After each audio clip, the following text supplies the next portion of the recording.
As mocking as this cartoon may seem, it's not my intention to insult anyone. I just want to, once again, call out the demonstrably false ideas that have been holding back our species for millennia in the form of religions. Yet I can't fault people for what they believe, and much less which religion they were born into. After all, none of us are born with a complete instruction manual on how life actually works. This is how and why religions have formed, and each culture has its own set of instruction manuals. And it's only understandable that the more complex a life form such as our human species is, the more information about our environment we're going to seek out. We don't simply rely on pure instincts like reptiles and insects. And we're clearly more thoughtful and prone to organizing ourselves, recording our past, and planning for the future than any other mammal. However, as superior as our brains may be in comparison to every other biological form of life on this planet, reality is still counterintuitive to our limited senses. What that means is, if you did not know that the Earth is round and that it spins at 1,000 miles per hour while orbiting the Sun at an incomprehensibly neck-breaking speed of 67,000 miles per hour, you would swear it is flat and still and most likely the center of the universe. And if you didn't have the natural curiosity to investigate it for yourself, you'd never be the wiser. But that's the truth about reality.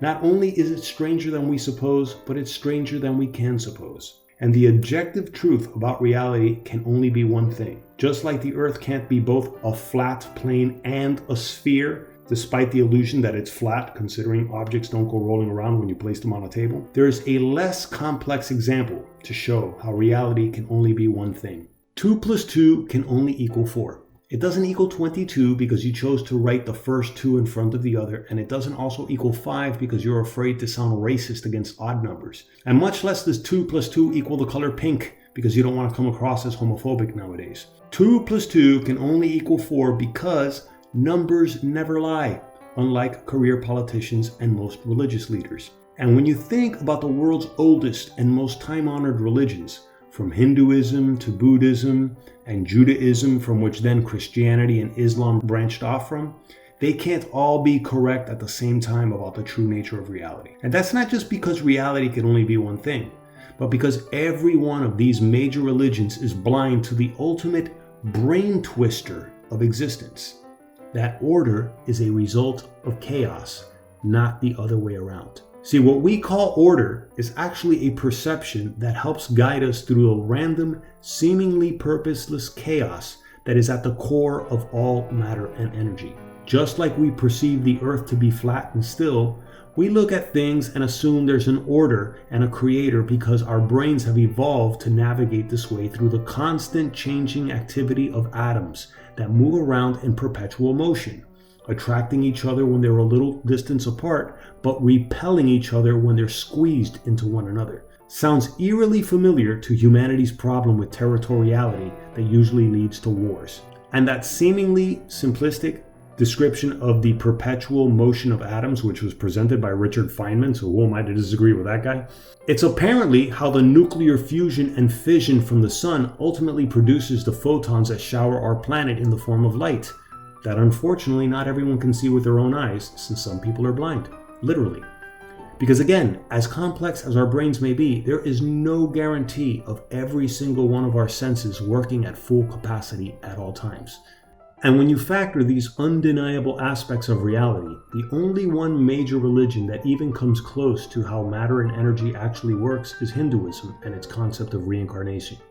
Because when you consider the first law of thermodynamics, that states that matter and energy cannot be created or destroyed but is in a constant state of change, which we would call chaos, that means we are all made up of borrowed atoms.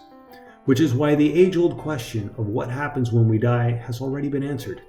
All the hydrogen, oxygen, nitrogen, carbon, and other trace elements that make up our bodies return back into the atmosphere, especially if you choose to be cremated and have your ashes spread out somewhere. Therefore, Hinduism's belief that all of life returns in one form or another comes pretty close to the objective nature of reality.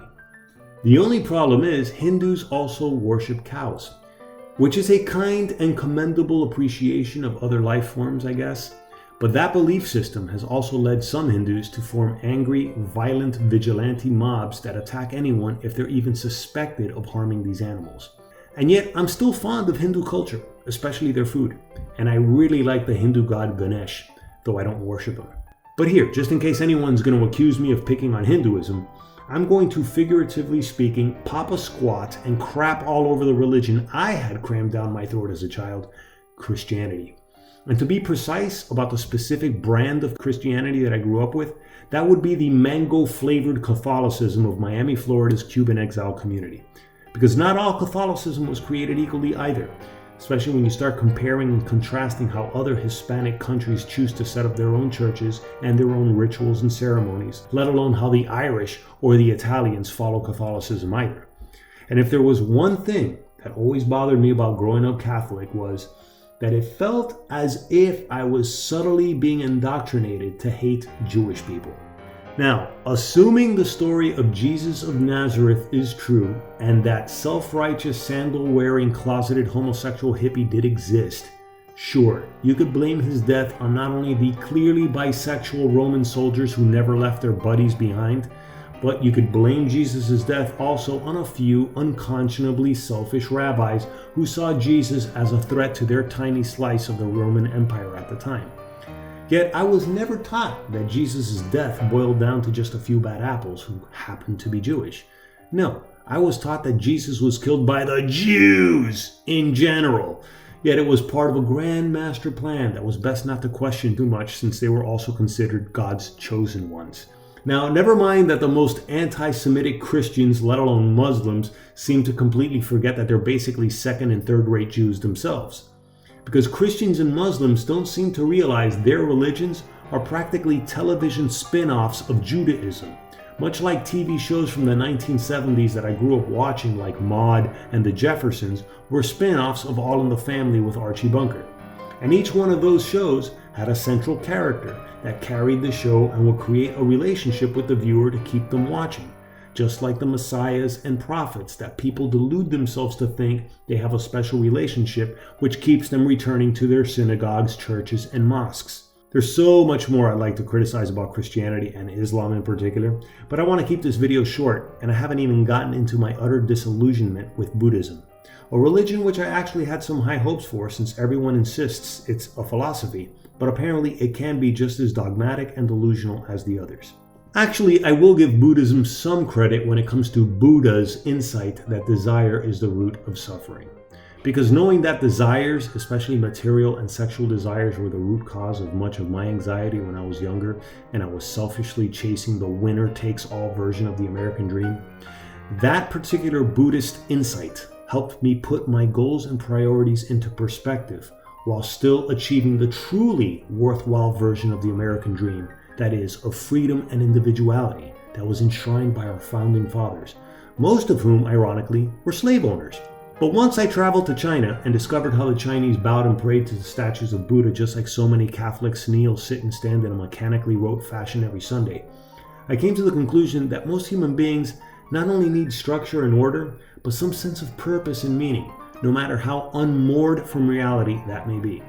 It's why so many Chinese seem to be okay with the surveillance subjugation of Xi Jinping's millions of facial recognition cameras throughout China that ensures no one who values their social standing thinks of even jaywalking, lest their faces be prominently displayed on billboards to be publicly shamed in full view.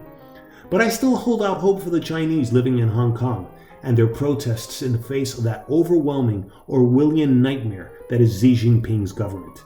I can only hope to show that same level of bravery and commitment if our country ever falls under that totalitarian spell in the name of progressivism, especially if this Fidel Castro apologist, Bernie Socialist Sanders, becomes our president. Sorry, I know this script is devolving into an angry screed, but I sincerely don't mean to offend anyone. Unless, of course, you're vying for power over people under the guise of altruism, when in actuality you're just as narcissistic, vainglorious, and power-hungry as you criticize our current president Donald Trump to be, which I wouldn't blame you for. The guy's an asshole. But I want to end this video on an empathetic note. Because considering all the damned if you do and damned if you don't directions you could take in life, as certain parts of our bodies navigate their way on autopilot throughout the universe in ways that defy the concept of free will, It's no wonder people prefer to blind themselves to reality and soothe their minds with ancient fairy tales written by scientifically illiterate scribes that were doing their best to understand the world around them. It's just a shame that these demonstrably false ideas have somehow endured the test of time by taking on a life of their own in our heads. These ideas push so many people into a deeper darkness of an already dark universe, causing us to needlessly clash into ourselves in the form of religious and political tribalism through wars, genocide, and collective subjugation. But such is life, and its inevitable process of trial and error that is best described as evolution. Yet it's only a matter of time until the inevitable yet indifferent truth about the chaos we call reality rears its unwelcomed head and finally relegates these remaining religions into the dustbin of mythology. Thanks for watching.